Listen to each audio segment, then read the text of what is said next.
हाँ जी, नमस्ते। छोटों को मेरा प्यार, बड़ों को मेरा चरण स्पर्श और मेरे भाई बहनों को मेरा नमस्कार। तो आप सबके कैसे हालचाल हैं? आज मैं बनाने वाली हूँ प्रसाद के लिए मीठे में चने की दाल और मूंग की दाल की एक बहुत ही टेस्टी स्वीट रेसिपी बनाने वाली हूँ। बहुत ही टेस्टी होती है, थोड़ी अलग टाइप की स्वीट रेसिपी है ये। तो आप लोग पूरा व्लॉग ज़रूर देखिएगा। उसके लिए मैंने ले लिया है आधे कप जितना चने की दाल ले ली है। उसको अच्छी तरह से धो लूँगी मैं। और आधे कप जितना मैंने मूंग की दाल ले ली है। दोनों को अच्छी तरह से धो लूँगी।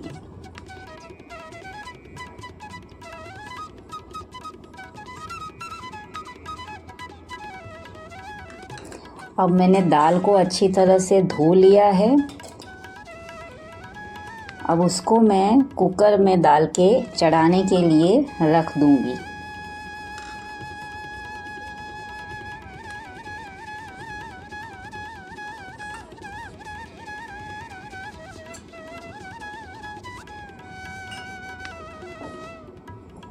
अब पानी डाल के कुकर में चढ़ा दूंगी मैं उसको। अच्छी तरह से दाल गल जानी चाहिए। कम से कम 5-6 विसल तक पकनी चाहिए दाल। उतनी देर तक रखना है हमको ताकि दाल अच्छी तरह से गल जाए। अब गैस चालू करके मैंने कुकर को चढ़ा दिया है। और अब 5-6 विसल के बाद खोल के देख लेती हूँ मैं। दाल अच्छी तरह से गल चुकी है, देखिए अच्छी तरह से पक चुकी है ये दाल। अब इसको थोड़ा छान लूँगी ताकि कुछ पानी वानी होवे तो वो सब निकल जाएगा। उसके लिए उसको थोड़ी देर के लिए छानने के लिए रख दूँगी मैं। अब एक कढ़ाई ले ली है मैंने।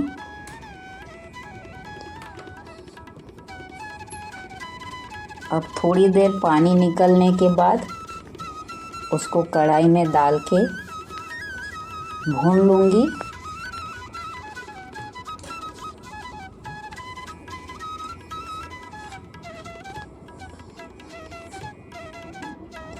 इसके अंदर मैं डाल दूँगी 1 कप जितना गुड़ का पाउडर।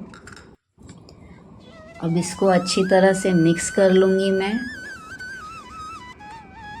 अगर आपके पास गुड़ का पाउडर नहीं है तो आप टुकड़े गुड़, जो सॉफ्ट गुड़ आते हैं, उसको भी डाल सकते हैं।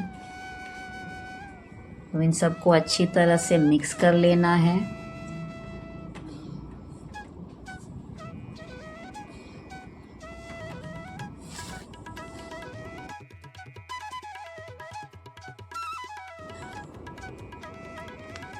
अब इसके अंदर मैंने डाल दिया है 1 चम्मच जितना इलायची का पाउडर। और फिर वापस से एक बार मिक्स कर लूँगी। अब मिक्स करने के बाद इसके अंदर हम डाल देंगे नारियल का बुरादा। आधा कप जितना नारियल का बुरादा लिया है। अगर आपके पास फ्रेश कोकोनट है तो आप फ्रेश कोकोनट भी डाल सकते हैं। अब इसको एक बार अच्छी तरह से मिक्स कर लेंगे जब तक ये थोड़ी गाढ़ी ना हो जाए।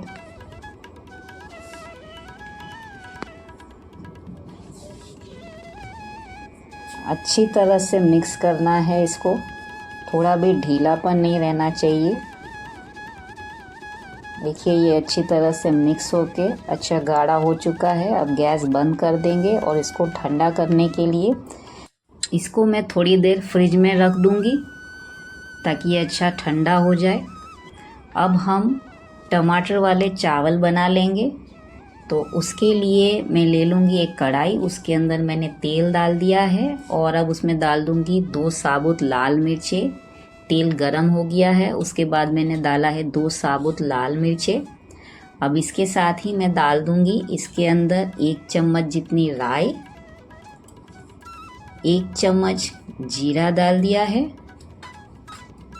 आधा चम्मच इसके अंदर मैंने उड़द की दाल डाली है, थोड़ा सा हींग भी डाल दिया है और थोड़े से जो आदू है उसको क्रश करके डाल दिया है, थोड़े करी पत्ते डाले हैं और 2-3 जो हरी मिर्चें हैं उसको भी डाल दिया है। अब इसको थोड़ा भून लूँगी मैं। अब इसके अंदर हम मसाले डाल देते हैं।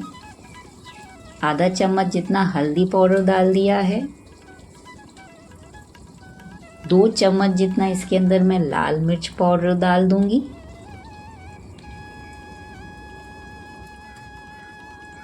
और 1 चम्मच इसके अंदर मैं गरम मसाला डाल दूंगी।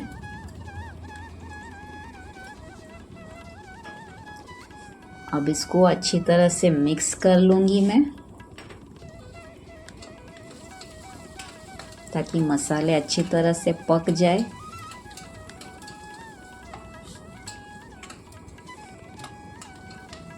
अब मिक्स करके इसके अंदर मैंने कुछ टमाटर जो है उसको अच्छी तरह से पीस लिया था।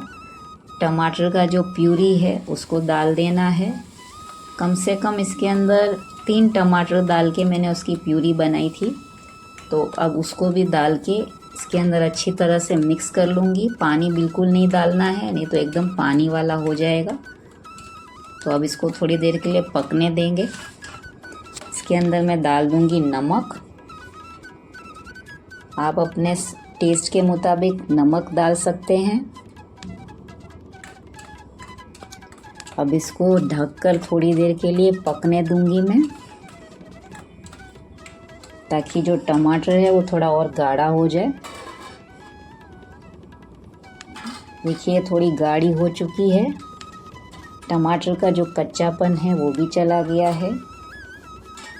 अब इस स्टेज पर मैं डाल दूंगी इसके अंदर जो है 1 चम्मच जितना काली मिर्च का पाउडर, उसको भी इसके अंदर डाल के अब मिक्स कर लूँगी मैं।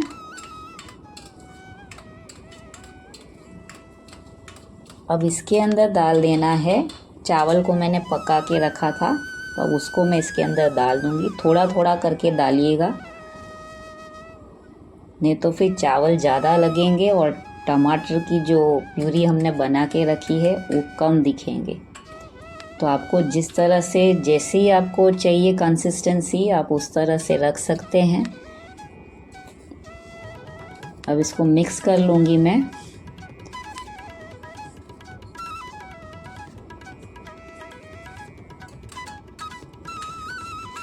अच्छी तरह से मिक्स कर लेना है इसको। इसमें मुझे थोड़ा टमाटर का ज़्यादा लग रहा था जो मैंने प्यूरी बना के रखी थी, तो मैंने थोड़े और चावल डाल दिए हैं ताकि ये ढीला ढीला ना लगे। अब ये परफेक्ट बना है, इस तरह से बननी चाहिए टोमेटो राइस। तो अब टोमेटो राइस भी हमारी बनकर तैयार हो गई है। इसके अंदर हम प्याज लहसुन डाल के भी बना सकते हैं, पर अभी मैं भोग लगाने वाली हूँ, इसके लिए मैंने इसके अंदर प्याज और लहसुन नहीं डाले हैं। नहीं तो उसको डाल के भी तड़के में उसको डालकर भी हम बना सकते हैं। देखिए टमाटर की जो चावल है वो बनके तैयार हो गए हैं। बहुत ही टेस्टी लगते हैं ये, आप लोग ज़रूर ट्राई कीजिएगा इसको। अब इसके ऊपर थोड़ा धनिया काट के डाल दूँगी और फिर इसको एक रस साइड में रख दूँगी।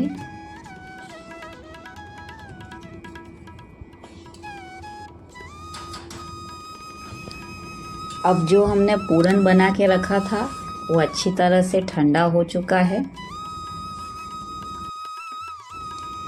अब एक मिक्सिंग बाउल ले लूँगी, उसके अंदर मैंने जो है 2 कप जितना मैदे का आटा ले लिया है। आधा कप मैंने उसमें चावल का आटा भी डाल दिया है। अब थोड़ा सा चुटकी भर नमक डालना है ताकि जो उसकी स्वीट को है वो बैलेंस कर सके। इसमें मैंने 1 चम्मच जितना सोडा भी डाला है, खाने वाला सोडा आता है ना, उसको डाल के मिक्स कर लेना है एक बार। अब इसके अंदर थोड़ा थोड़ा पानी डाल दूंगी मैं और फिर इसको एक बैटर की तरह तैयार करना है। जैसे कि हम इडली का बैटर बनाते हैं ना, बस वैसा ही बैटर रेडी कर लूँगी मैं। इडली के बैटर के जैसी होनी चाहिए इसकी कंसिस्टेंसी। देखिए इस तरह से अब जो बैटर है वो बनकर तैयार हो गया है। ऐसी कंसिस्टेंसी होनी चाहिए ताकि जो हमने पूरन बना के रखा था उसको इसके अंदर डिप करने में आसानी रहे। तो अब मैंने इसके अंदर 1 चम्मच जितना इलायची का पाउडर भी डाल दिया है फ्लेवर के लिए। बहुत ही अच्छा लगेगा अगर हम इलायची का पाउडर डालेंगे तो उसका जो सुगंध है बहुत अच्छा आएगा। अब जो पूरन बना के रखा था उसके छोटे छोटे गोले बना लूँगी मैं। अगर पूरन एकदम ढीला होगा तो गोले बनने में बहुत कठिनाई होगी, आसानी से हम गोले नहीं बना पाएंगे। इसके लिए उसको थोड़ा गाढ़ा बनाना ज़रूरी है, ढीला नहीं होना चाहिए पूरन थोड़ा भी। अब सबके अच्छी तरह से छोटे छोटे गोले बनाकर रख दूंगी मैं एक प्लेट में।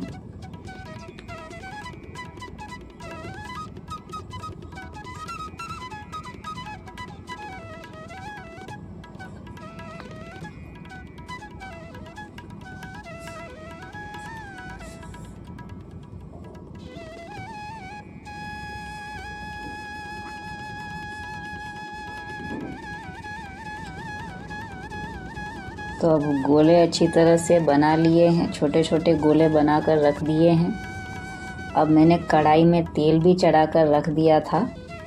अब इसके अंदर देखिए इस तरह से मैं एक एक चम्मच के अंदर डालकर जो गोले पूरन के बना के रखे थे ना उसको अंदर डिप करके फिर धीरे से करके तेल में डालना है। इस तरह से एक एक गोलों को चम्मच की मदद से अंदर डिप कर करके तेल में डाल देना है। इससे क्या होगा ना, आटा जो है तेल में फैलेगा नहीं। अगर आप हाथ से डालेंगे ना तो आटा ज़्यादा आ जाएगा तेल में। चम्मच की मदद से जो है आटा जो है जितना आटा चाहिए उतना ही आएगा। देखिए इस तरह से। अब इसको थोड़ा ब्राउन होने तक मैं अच्छी तरह से पका लूँगी। देखिए अभी से कलर चेंज हो गया है। इसको मीडियम फ्लेम में रखना है। मीडियम फ्लेम में रख के इसको पकाना है। आप पूरन पोली बनाते हैं ना, बस उसी तरह से होता है। उसको हम रोटी के अंदर डाल के बनाते हैं और इसको जो है बैटर के अंदर डिप करके बनाना है, इतना ही फ़र्क है। बाकी आप इस जो पूरन बना के रखा है इससे पूरन पोली भी बना सकते हैं। मैं आपको लास्ट में बताऊंगी कैसे बना सकते हैं। तो अब जो दूसरे गोले हैं उनकी भी हम बना लेते हैं।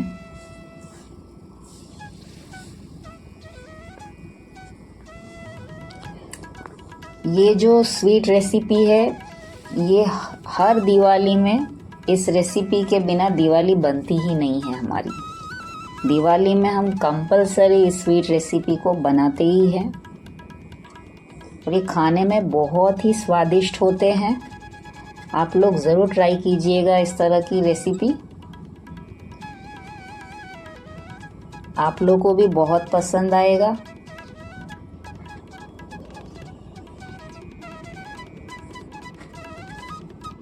तो मैंने दूसरा बैच भी निकाल दिया है। अब इसी तरह से मैं बाकी के भी बना लूँगी।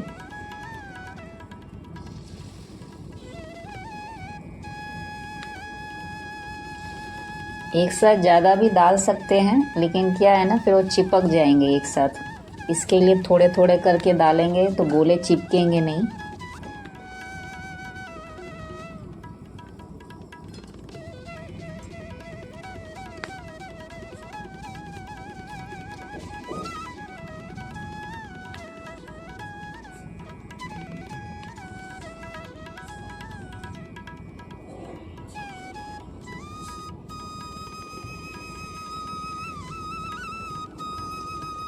देखिए अभी सब बनाकर तैयार कर दिया है मैंने। देखिए बहुत ही टेस्टी लगते हैं ये।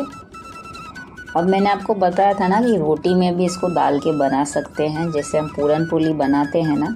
मैंने खाली नॉर्मल सा आटा बांध के रखा हुआ था, उसी के अंदर मैं बना रही हूँ। पूरन पोली के लिए तो जो आटा है उसका अलग सा बनता है ना, इसमें हम हल्दी पाउडर सब डाल के बनाते हैं। ये नॉर्मल सा आटा है, बस बनाना वैसा ही है। थोड़ा सा पूरन लेके आटे के अंदर डाल के उसके बाद उसकी रोटी बना लेंगे।